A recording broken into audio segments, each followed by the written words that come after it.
Number 3, why was a woman unclean longer after having a girl than after having a boy?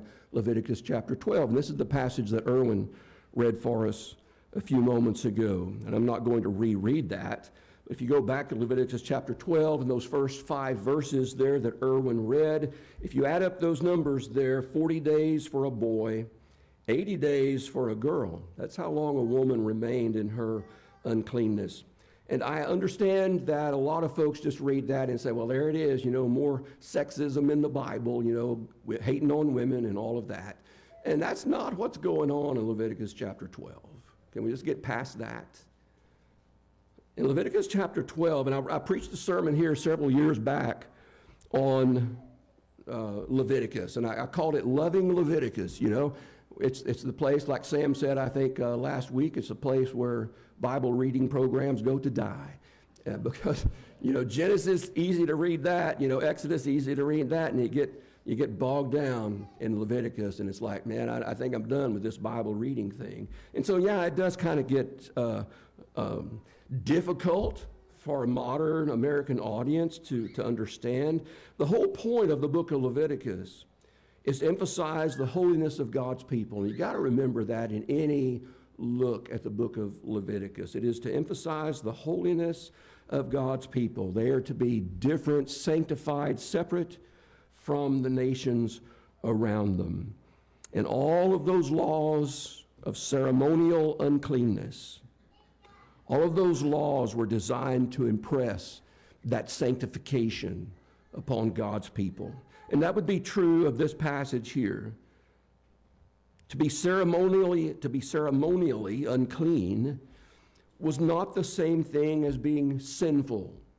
And it's critical that we understand that. Again, if you're going to really understand what's being talked about here, we got to understand this doesn't mean that the woman is sinful or in any way inferior.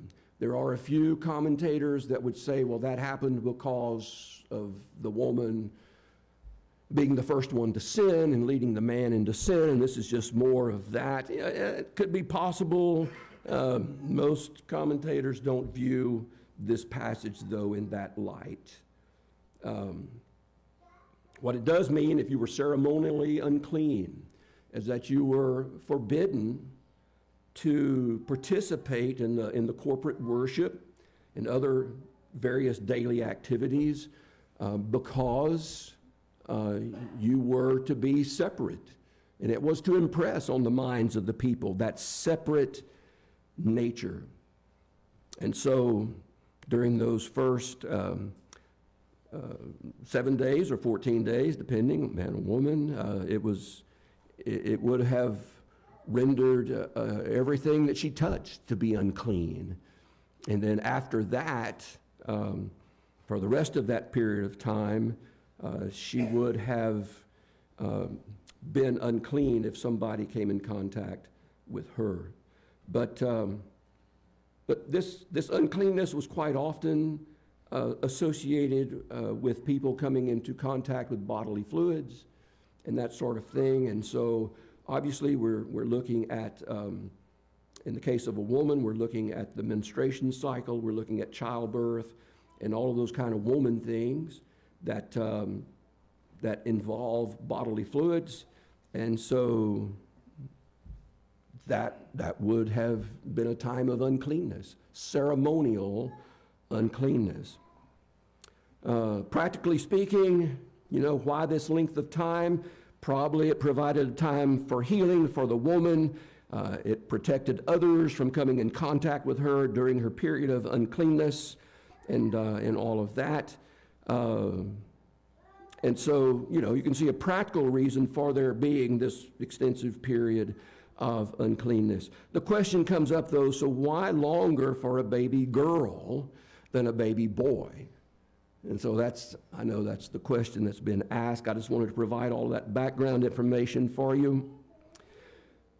Again, there are some rabbis that said, well, it's because of the respect for the woman and for the daughter, a more extended period of protection for both of them. And that may be so, I don't know.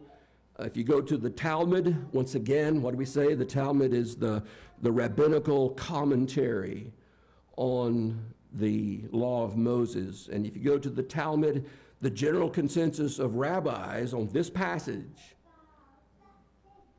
is that the daughter would herself be a shedder of blood later on in her own menstruation cycle and in childbirth. And so it was sort of a symbolic recognition that the blood was a part of the whole life cycle.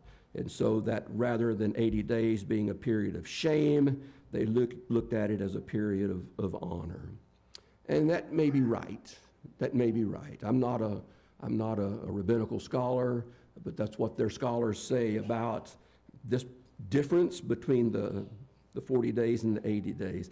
And again, that may be right. There are some commentators that talk about the fact that when a boy is circumcised at 8 days, then he no longer is unclean, and so that shortens the whole duration. That might come into the conversation as well. Again, I don't know about that. I do want to read you what Adam Clark said about this passage, though, because I thought it was probably as accurate as anything else I read. Are you ready? Adam Clark, he was a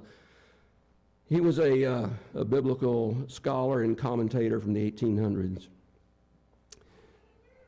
He said, in the extent mentioned here, the ordinances of this chapter have little relation to us, and to inquire into their physical reasons, as far as they related to the Jews, could afford but little edification.